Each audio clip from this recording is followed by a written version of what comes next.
Maroc, la marche verte. Verte parce que le vert est la couleur de l'étoile sur le drapeau rouge marocain. C'était la couleur préférée du prophète Mahomet. Et parce que cette marche est aussi une marche sainte. Du moins, c'est ce qu'on leur a dit aux Marocains quand on leur a demandé d'aller récupérer les arpents de sable colonisés par l'Espagne, le Sahara occidental, au cours d'une marche sans précédent dans l'histoire moderne.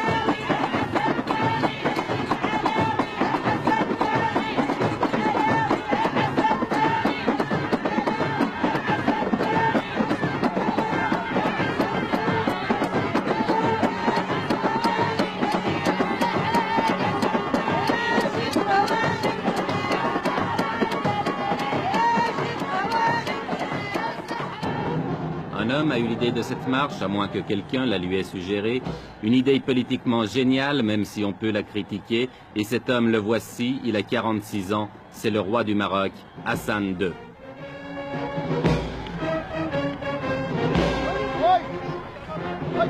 Avec la marche verte, Hassan II espère gagner sur tous les plans, faire oublier les problèmes intérieurs, se réconcilier avec son opposition, même de gauche, et surtout ressouder le peuple marocain dans un immense élan de nationalisme. On dit qu'il joue sa couronne dans cette opération et c'est vrai qu'elle n'est pas sans risque. La tension dans cette région du Maghreb est montée dangereusement et justement, le secrétaire général des Nations Unies, M. Kurt Waldheim, était venu ce jour-là pour en discuter avec le roi.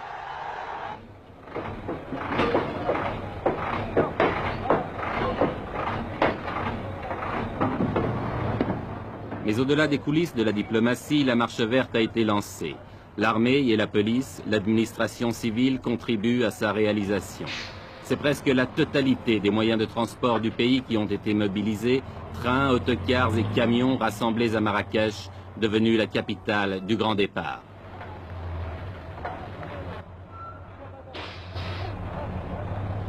Pourtant, on ne peut s'empêcher de penser que c'est aussi la marche des gueux. La marche des paysans pauvres et illettrés, des chômeurs, des petites gens, de toute cette masse humaine qui obéit docilement à tous les mots d'ordre qui viennent d'en haut.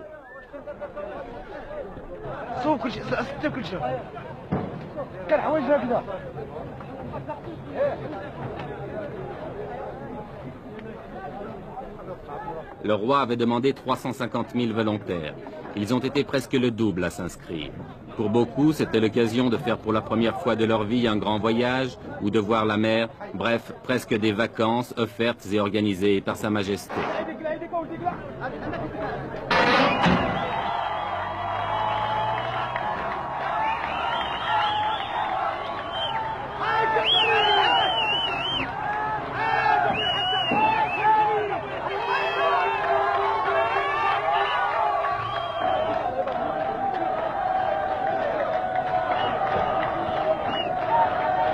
À Marrakech, depuis 15 jours, chaque départ de convoi donne lieu à des scènes de ce genre, et il en part plusieurs chaque jour.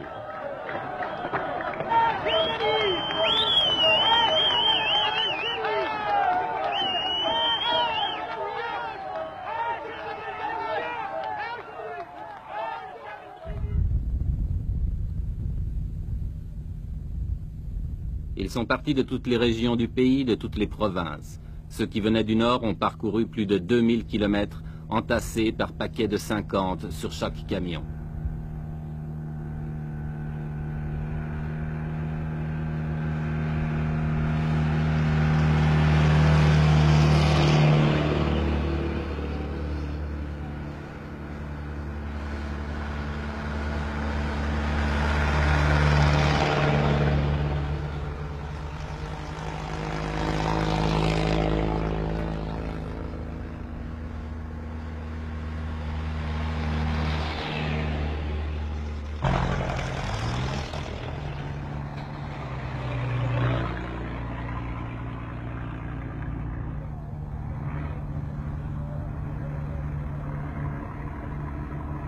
1000, 1500, 2000 kilomètres de soleil et de poussière, de chaleur et de soif, de fatigue. Mais tout a été prévu, sans doute depuis plusieurs mois, malgré le caractère spontané que le Maroc a voulu donner à cette manifestation. Ambulance, ravitaillement, essence, eau. En principe, les participants à la marche ne manqueront de rien. Une question, mais qui restera peut-être toujours sans réponse, quel sera le coût définitif de cette épopée? Avant le désert, un camp de transit a été installé à Agadir qui peut accueillir 30 000 personnes.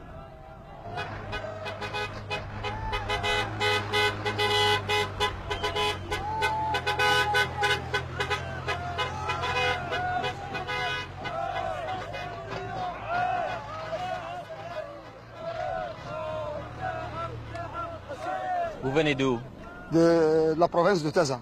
C'est à combien de kilomètres d'ici? D'ici à peu près dans les 700 km. 700 à 800. Il y a combien de personnes qui sont venues de cette province? 10 000 personnes. 10 000. 10 000 personnes. Et maintenant, vous allez partir où? On va y aller, Inch'Allah, au Sahara. Au Sahara? Au Sahara. Jusqu'à Terfaya? On dépasse, Inch'Allah, le Terfaya. Vous allez passer la frontière aussi? Après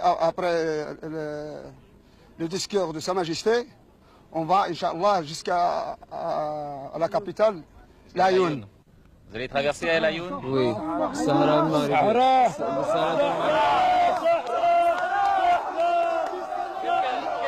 Qu'est-ce que ça signifie? Qu'est-ce que ça signifie le Sahara pour vous? C'est notre terre et notre pays. Nous traversons non pas Laayoune seulement, mais toutes les villes et tous les villages occupés par les Espagnols. On veut notre terre, on veut toujours notre terre. On veut notre terre jusqu'à la mort. Notre terre, c'est toute notre vie. C'est notre terre, ça y est. Vive le roi Hassan II! Vive le roi Hassan II! Vive le roi Hassan II! Vive le roi Hassan II! Vive le roi! Vive le roi Hassan II! Vive le roi Hassan II!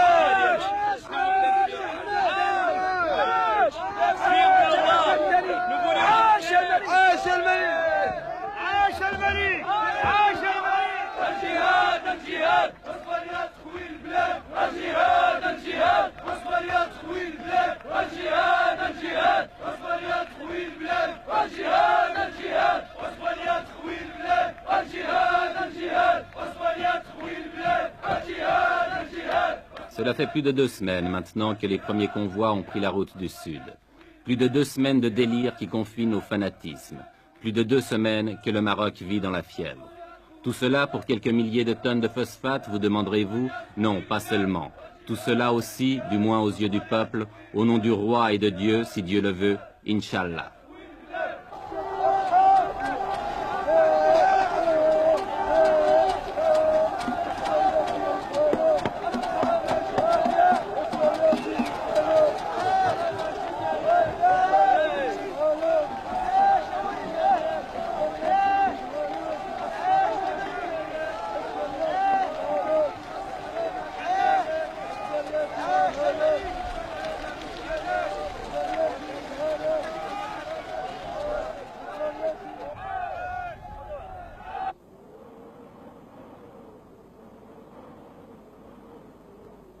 « 350 000 personnes lancées dans le désert, affrontant les vents de sable, reconnaissons que cela ne s'était jamais vu. En deçà des considérations politiques qu'elle peut inspirer, la Marche verte offre le spectacle hallucinant d'une nation jetée dans l'aventure. Folie ou coup de bluff, impérialisme ou nationalisme, je l'ignore. Mais regardez ces images.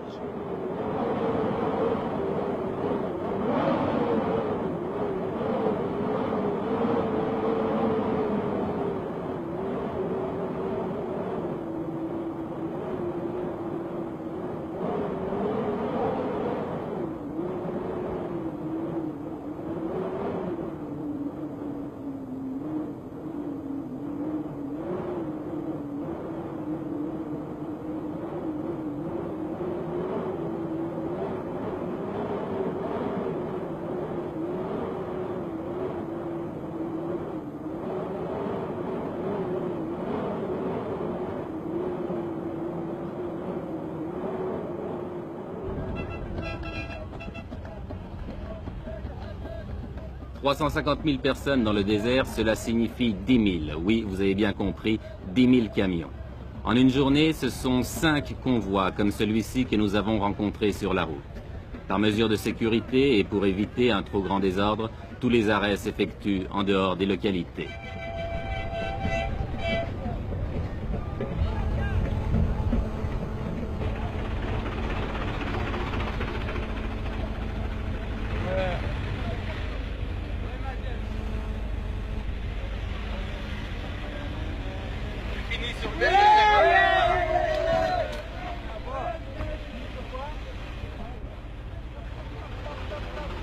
Chaque fois que nous dépassons un convoi, nous retrouvons la même atmosphère, une atmosphère de frénésie.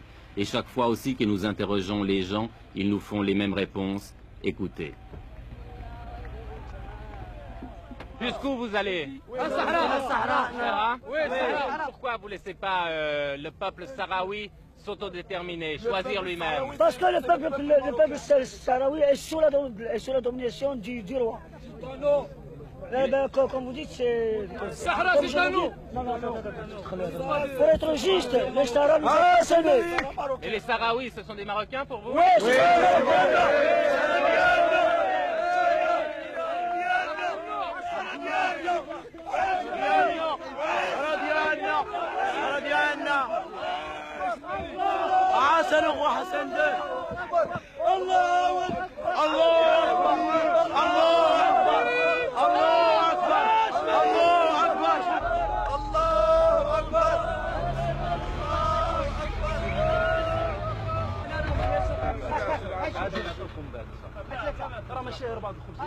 Tout le long du voyage, les vivres sont assurés. On distribue les miches de pain à la lancée, mais en proportion calculée, un pain pour 4 hommes.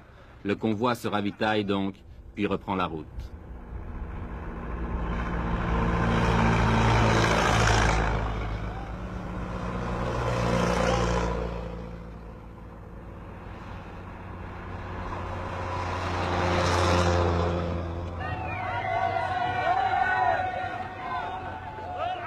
Oui, tout le Maroc vit à l'heure de la marche verte. Oui, c'est devenu une épopée nationale. Chaque traversée de ville en témoigne.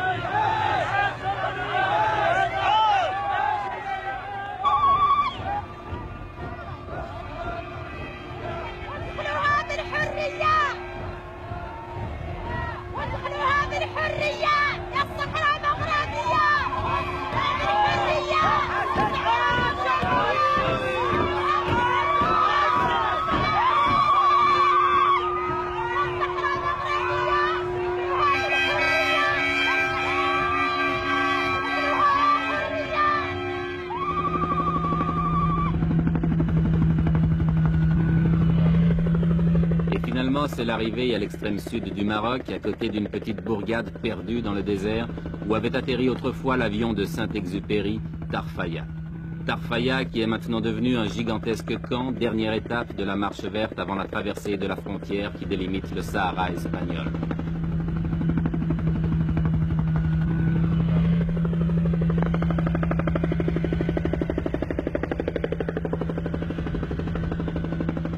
Dans ces alignements de tentes et de camions, on s'est installé province par province. Et l'ambiance de ce campement le fait ressembler à un Woodstock du désert.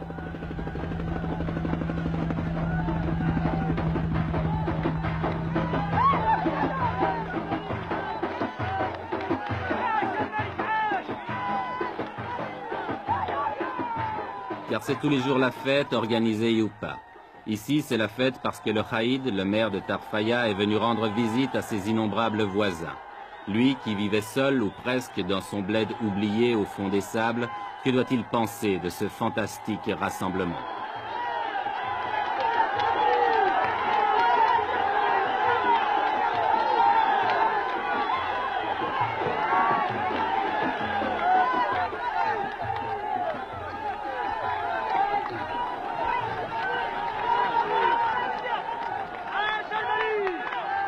Avec une prodigieuse capacité d'adaptation, la foule s'est installée rapidement.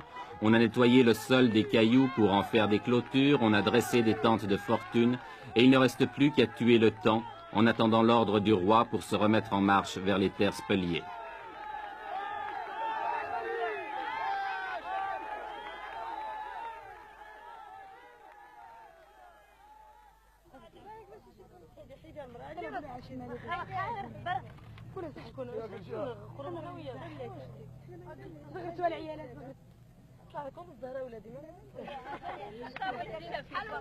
Les vivres sont distribués par les organisateurs, mais comme on n'est jamais si bien servi que par soi-même, on s'est mis à faire la cuisine, à frire les beignets, à faire bouillir le thé de menthe ou même à cuire le pain.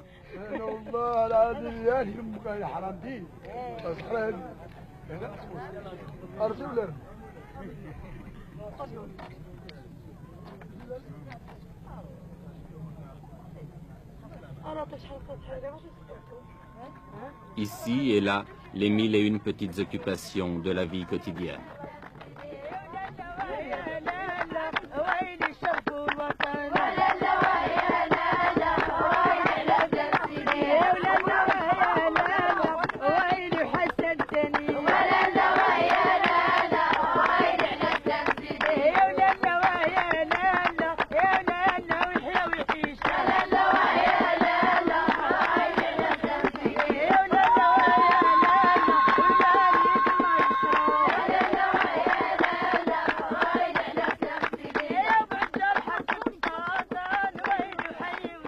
On danse, tandis qu'à quelques kilomètres de là, on se prépare peut-être à la guerre. L'Espagne, depuis le week-end dernier, a tout à coup durci sa position et ne semble plus du tout disposée à laisser pénétrer la marche verte sur son territoire. Que va-t-il se passer? Mais qui se pose ici ce genre de questions?